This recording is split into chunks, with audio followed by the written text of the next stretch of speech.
Hi, I'm Rigger. This is You Alright, and today, let's talk about Trese. Trese, the anime from Netflix, came out last year and focuses on the story of Alexandra Trese, whose family bargained for peace between the underworld and the world of man, and who has inherited the job to maintain the accords and see that all is kept as it should be between the many supernatural entities and factions as well as mankind. The story, like many macabre-style stories, fashions itself as a supernatural detective story, following many before it like Supernatural, Hellboy, and countless other examples. On the surface, it's about our cool lead solving magical mysteries and playing enforcer and peacekeeper. We've seen a lot like that before. But the setting of Manilla really provides a fresh coat of paint on these ideas, and though it has been done many times, the vastness of entities met along the way is really impressive over just 6 episodes. This doesn't waste time or ever get boring, and even with its seriously short runtime, it actually manages some nice moments of character here and there. Now, I've never made it a secret that I am a huge fan of modern fantasy, of using our current relatable settings and common ground, but evolving it by bringing all these legends and myths and folklore along with us forward into the present. You got ghouls, ghosts, and goblins alongside guns, gamers, and gratuitous street races. It's always fun, and this is no different. However, just because this is an endorsement of this show doesn't mean I won't address issues, and the first problem you really get with this show is the very opening. If you wanted to judge this by just the first minute, if you just turned it on to see what you were getting, you'd be disappointed, as nothing really impressive happens, as some poor sods get attacked on a train line by these generic fang faces. Who really cares? Well, then immediately after the intro, you're shown an actual ghost trapped in the middle of the road in public with people and cops watching on, and then the ghost is horribly disintegrated in midair, and it turns out it was being held there by black magic using ground up mermaid bones. Now that is how you hook someone. That is way more awesome. Just by the end of the first episode, you've seen all this, plus Trese making deals with a sewer goblin who leads her to cut out a fishman's eye so that she can subsequently use that eye for a magic ritual to check what it has seen, backed up by floating theater mask men firing magic pistols before ultimately ending by meeting the emissary of death herself and being hinted at about a great prophecy Trese denies that would see her be the ruler of the underworld itself. That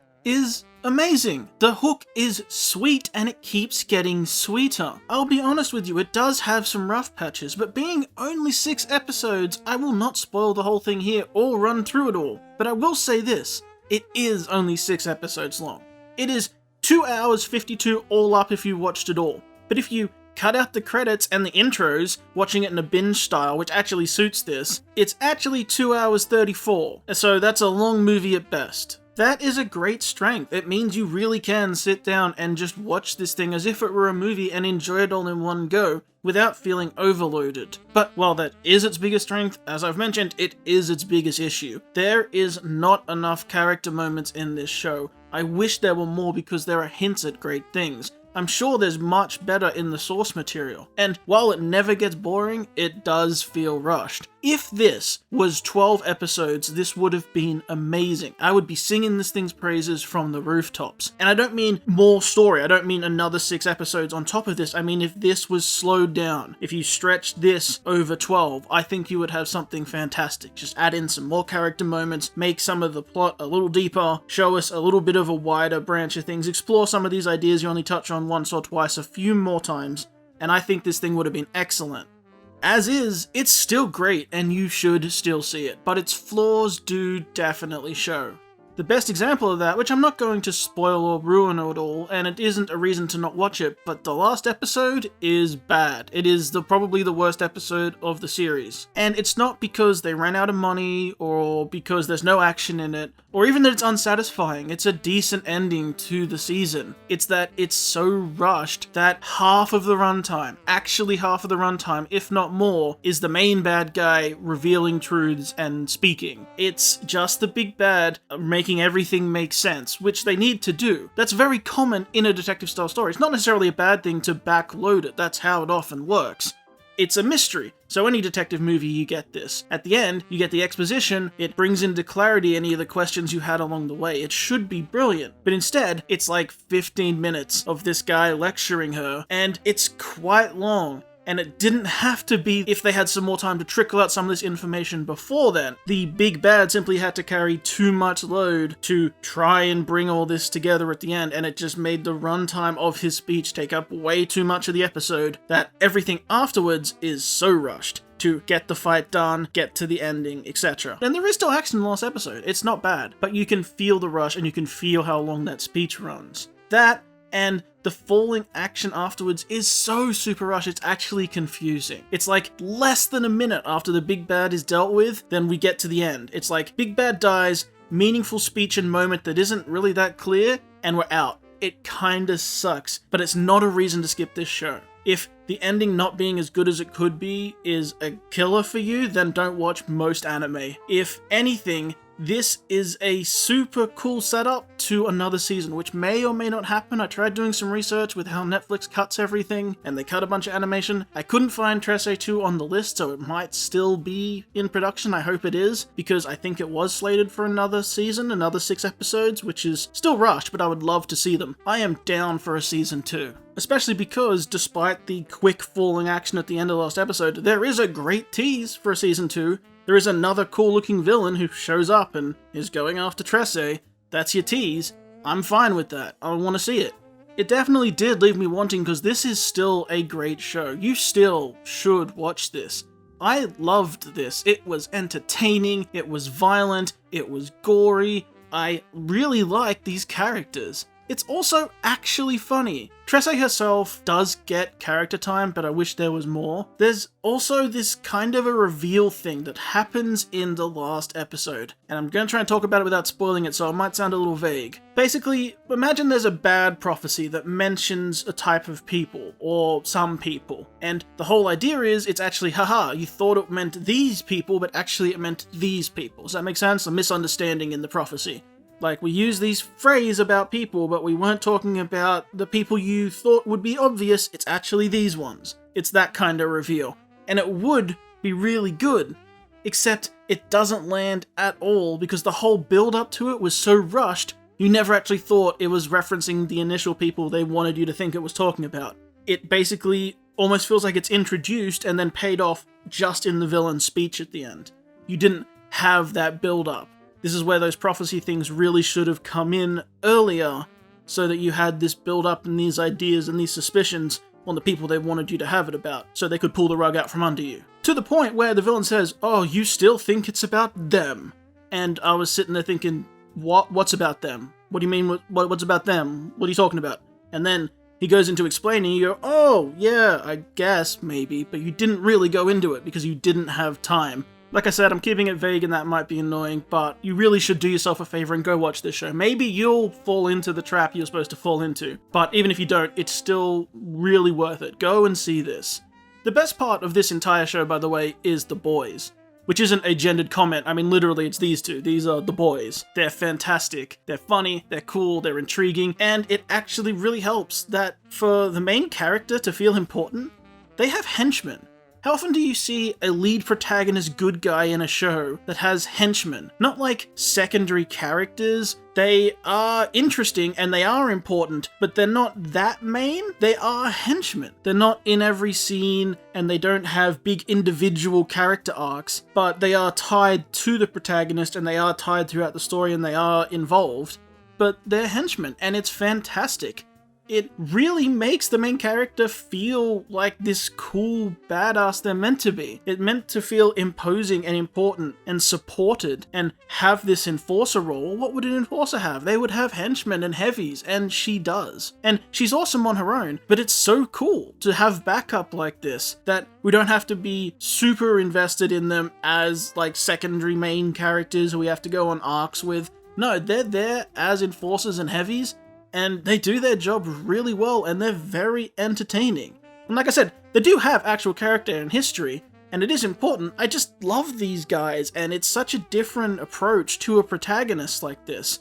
Rather than being a loner, they are a loner, but with backup, and it's really cool. Also, they are just really entertaining. I mean, look at this. Good morning, girls. Did you enjoy your prize? Yeah, I guess you could say that. Wait a minute. We were the prize for winning the race? I feel objectified. Speaking of prizes, that Marco guy sends his regards. They're awesome and hilarious. And like I said, they do have actual character and history and it is important, but they also just fill the role as these great little side henchmen, and I love them. And I do like that their story isn't too obvious too, so I'm not spoiling it. It's great, go and watch it. Now, there is an argument to say that perhaps you could say this show is a failure in quotes at being a detective story, because the reveals aren't super effective. And some of the answers, or in fact most of the answers, aren't things you could deduce, mostly because a lot of it revolves around the supernatural workings and how magic works, etc. And those aren't super obvious or explained. Like, if the bad guy is a certain magical entity, and they figure this out by following clues and go, oh, it's that. Well, you as the audience didn't know that magical entity, so you couldn't have deduced it, you have to wait for them to tell you, because you couldn't have known about this side magical thing. Maybe if you're involved in the culture and it's something that you know from your personal experience with that, maybe, but in general to the wider audience, no, you can't really deduce a lot of these detective stories, so it doesn't work on that aspect, I suppose, but really, I don't think it's meant to. Like, yes, it can be a little frustrating sometimes because you don't know the ins and outs of this supernatural world, and there isn't enough time to build them all up, and a lot of what is and isn't possible with magic isn't clear, so you're never really totally sure what you should be expecting. Particularly in a world with magic, that can be a little irritating because, well, how big is this magic? What is the scale I'm expecting? Are they summoning the apocalypse, or are they floating a coin? Like, what are we doing here? And sometimes that can be a little unclear, especially when you're talking about very powerful people and you can gain from context how important they are, which the show does a decent job at, but you don't really know what they're capable of necessarily. So sometimes when it comes to then fighting them, it's, okay, how bad is this? You know, where on the scale of how bad things are, where should we rank them? It's kind of unclear. But on the flip side, outside of the detective-y bits of being able to deduce things, the magic you do see is really cool. This story is really cool, and if you take the detective element away, and mostly just use it as an introduction and setup, rather than try to solve the mysteries, you just get to enjoy this really fun ride. Like I said, the weakest episode is certainly the last, but for another good thing is this show doesn't run out of money, like I said. It looks pretty great. There's fighting even into the last episode that looks really good. And in the end, it's a story with blood rituals and black magic, and they don't shy away from any of the gory bits either. It's all animated, it's all there. Like, if you have a particularly weak stomach, maybe don't watch this, because it's not just blood. You can pick out actual organs, because sometimes it's relevant that certain organs are needed, so you can see them. Actually, in general, I mostly praise the visuals of this show. It's not revolutionary, the action isn't, you know, the heights of the biggest anime companies you've ever seen, but they also just do cool things with their visuals, just things you perhaps wouldn't expect. Because while things remain mostly standard, it also treats it a little bit like a film. Like, when they do flashbacks, they just straight up do black and white, and it looks great. It's not weird echoing voices and dreamy visual effects. No, it's just straight up black and white as if it were a film, and it's really simple and really effective. And honestly, when you're watching it, sometimes you don't even realize it's slipped into black and white, and it doesn't detract from the viewing experience at all. As for the ties to real culture, I admit my research on it was a little quick, and people did have some mild criticisms about some of these portrayals of some of these figures here. Of course, because we are talking about real culture and real cultural influences, as we usually are with a lot of things, but, you know, the scrutiny isn't always applied depending what cultures they're from and how old they are and how common they are in media. And the things that are here that are tied into real belief and culture, what I found is that even people discussing it for being perhaps incorrect weren't really attacking it. They were saying perhaps people wouldn't see things this way, at least in the modern context, but they weren't angry at it. They were more conceding that they were probably just changing things to serve the purpose of a story. So as long as we're approaching it in a fun way and you aren't taking this as trying to insult anybody or purposely going out of their way to do anything wrong, I think it's really great, and you do get to see a lot of things that aren't in modern mainstream horror culture. And Trese honestly does a lot of this justice. Not just the monsters, there's real work put into this world, and even side characters like the police captain, who's fantastic, get satisfying arcs and stories, so you get a real payoff for watching. They really did the best with the short time they had. And look, I'm not going to proclaim that Trese is completely groundbreaking, nor is it actually scary as most animation struggles with being scary. But for Halloween, it really fits the spooky season. It is dark, macabre, violent, gritty, and fun. Honestly, the word I come back to is it's cool. And despite its short runtime, meaning perhaps it doesn't hit its full potential, it's a whole load of fun. And that's really what the season is about. Not to mention, given the bigger picture that gets hinted at, I am desperate to see more. It may not make you jump in fear, but it made me jump for joy. And in a medium where series usually are too long to be considered for something like yearly viewing, Trese shines here at being perfect for it. It might be a little too short, but it is perfect to sit down and watch in the season. Which is why I'm proclaiming Trese to be at least as close as we're going to get for now to a modern anime for a Halloween viewing, where you can sit down and watch it all in one go. And if you haven't seen it, you should do yourselves the favor of sitting down and watching it. Just don't let your kids think it's a sequel to Hotel Transylvania. She may look like Mavis, but this is not for children. But until next time, my name is Rigger. I hope you have a wonderful day and a fantastic spooky season, and I hope I did alright.